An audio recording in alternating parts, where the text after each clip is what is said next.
Kabeera ka lipoota ya mbeera budde okuva mu kitongole ky'eggwanga ekivunaanyizibwa ku by'embeera z'obudde omwanjuzi nze Kituusa Mohammed.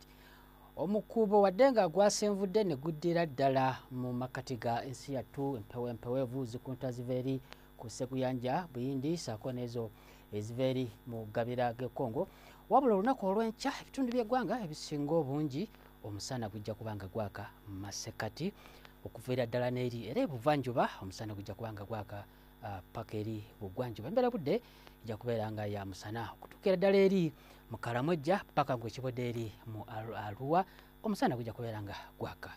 Wabula embeera budde eno ejja kukyuka mu bitundu by'eggwanga ebisinga obungi mu masekkati nga enkuba ejja kutonnya ebbugumu okuba ku diguli 27 ku lubuto lw'ennyanja Nalubaale okutuuka ddala eri 28 Nakaseke Luweero. So nga ate era n'eri ebuvanjuba nawe enkuba ejja kutonnya mu bitundu ebisinga obungi ebbugumu okuba ku diguli wakati wa 25 awo mu Mbaale okutuuka ku eri 28 eri Soroti.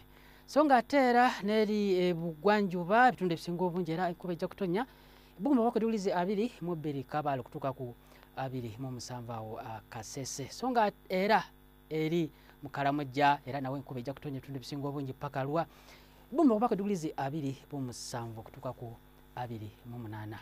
Bwe tugeza kutulaba ate mu kibuga London omusana gujja kuba nga gwaka ebbugumu okuba ku diguli 15 Dubai 33, wabula ebibuga Johannesburg, Nairobi, Moscow yo enkuba ejja kutonnya.